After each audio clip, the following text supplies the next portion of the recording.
We don't celebrate Thanksgiving here in the UK, but I've always been jealous of the big November feast. This year, I am determined not to feel left out, and I am baking a full-on cake-based tribute to the Founding Fathers. A Thanksgiving stuffed Krispie Treat turkey and pumpkin pie Petit fours. Don't worry, no turkeys were harmed in the making of this class. To make my turkey mix, I've melted together my butter and mini marshmallows, and now I'm just gonna pour in my chocolate rice cereal and then mix it all together. So don't be afraid to use a bit of elbow grease here. You want it to be really nicely mixed together, because this is gonna be the mixture that we mold our turkey from in a moment. And you wanna work kind of quickly here, just so that the mix doesn't set in your pan. So you wanna sort of stir quite quickly and make sure all the rice cereal is nice and coated. I think that's pretty much done. So now we can start molding. I've got a tray here lined with baking parchment and a metal spoon sprayed with non-stick spray, and then a paper cup covered in tin foil and sprayed again with non-stick spray, and that's gonna help us mold the bird. So the first thing I wanna do is just take some of the mixture and then lay it on the tray, and I'm looking for a kind of domed shape to form the base of our turkey here. So I think I just need another spoon or so. Okay, so now it's time for your paper cup to go sort of in the center of the bird's body, and we're just packing this mixture around the cup. So just keep in mind that you want to keep back about 1/3 of your mixture that we're going to use later to form the drumsticks and the wings. This is quite sticky, so just sort of bear with it.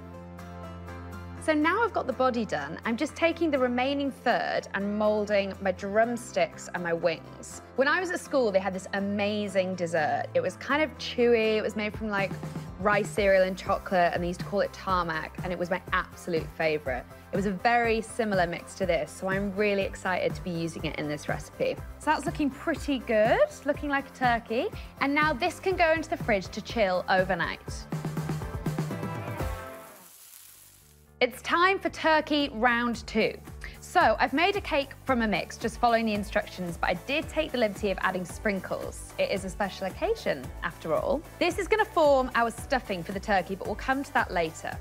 First, I'd like to add a few more bits and bobs to the turkey, just to really send it over the edge. So I have some rock sugar here to imitate salt, and some green sprinkles to become my herbs. When I was a kid, I really didn't like vegetables. All I wanted to do was eat sweet things, and I vowed that when I grew up, all I would eat was candy. Obviously, I don't, but this is really gonna hit the spot and is quickly becoming my favorite roast dinner.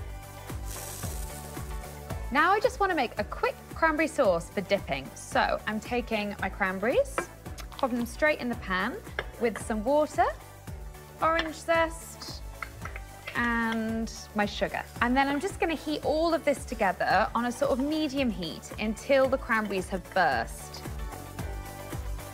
Great, so now all my cranberries are popped, I can take them off the heat and blitz the sauce, and then pop it back on the heat and simmer for 3 to 4 minutes until it's nice and thickened.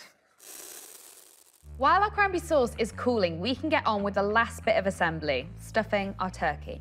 Now, I'm not gonna lie, this feels a little bit strange, but we're just gonna go with it. So you wanna pop all of our sponge squares inside the turkey cavity. And once it's nice and full, the rest can sort of spill out onto the plateau, which looks quite good. Now it's time for the extra decorating, and I am really going to town. I've cut some leaves here out of some green edible rice paper, and I'm just gonna decorate the edge of our platter with those. I've also got our cranberry sauce here, which can be used for dipping. It's gonna be delish. And then I've got these cute little paper cuffs for our drumsticks, which I'm just gonna add as the final finishing flourish. So there we have it. It's gonna be a real Thanksgiving treat. But if you think there's something missing, you'd be right. A classic pumpkin pie. Pumpkin is another flavour that the UK doesn't celebrate nearly as much as it should. These pumpkin pie petit fours are the perfect Thanksgiving finger food. It's a really simple batter. The first thing I'm gonna do is just combine my dry ingredients, and then we'll combine that with our wet ingredients. I've got my flour, baking powder, baking soda, and then finally my pumpkin spice. Now we can just mix this all together until it's fully combined. Next, I'm gonna combine the rest of my ingredients. So I've got here my pumpkin puree.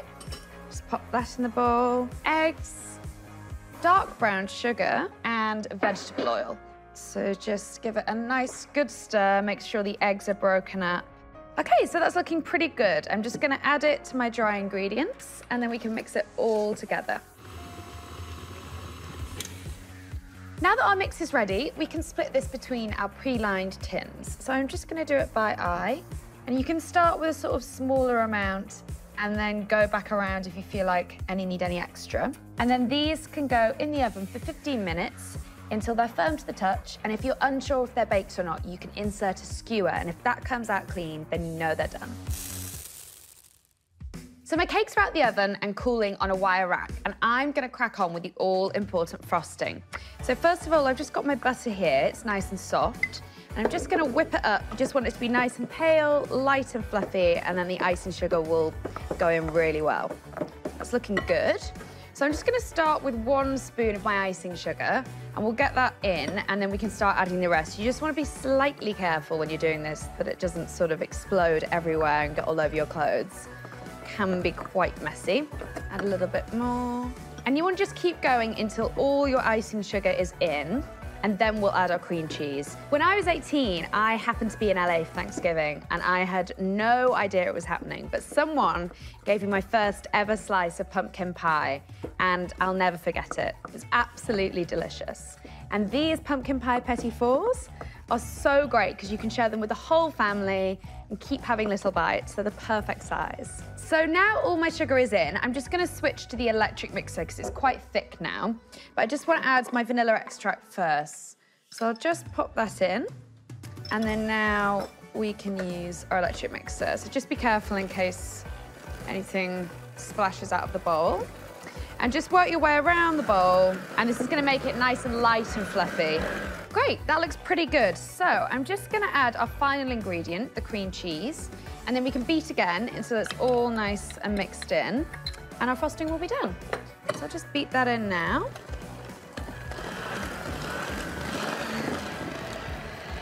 Great, that looks good. You don't want to overbeat this one because it might get a little bit runny with the cream cheese. So just once it's mixed in, you're ready to go. Now it's time to make our frosting sandwiches. So I have split my cakes into 2 halves here, just horizontally down the middle. And I'm just gonna put a thin layer of frosting onto this bottom half here. You don't want too much because then when you add the top and slice them, they might sort of splurge out a little bit. So you wanna save the rest for the decoration on top. That looks good, and just making sure it's all the way to the edges. And then we can pop the lids on, and then these are ready to be cut into our pie slices. So I'll do that to all 4 cakes, and then they can go in the freezer for an hour just to firm up before we start dipping them. Let's decorate. So I've got my trusty candy melts here, and I'm just taking a slice of my chilled pie and popping it into the candy melts, and then with these forks, just kind of turning it over until it's nice and coated. Sometimes you might find that the candy melts are a little bit thick to begin with, so I've just added a little bit of vegetable oil to thin them out so they're a nice sort of runny consistency. And then these can be put to one side for about 20 minutes until the candy melts have set. Right, so these are nice and set now, so I can crack on with my cream cheese icing. So I'm using a star nozzle here, and I'm just gonna do a little border around the edge of our pies, and then a star just in the middle here. And then just keep going until you've iced all of your slices. The last step is sprinkling our pie slices with nonpareils. So I'm just sprinkling over the frosting so that it sticks, because that's wet, so it'll work really nicely. Okay, we're ready to serve up our spectacular stuffed Krispie Treat turkey and pumpkin pie petit fours. It's not quite how Mom makes it, but I'm going to jump right in. Wow, that's definitely something to be thankful for.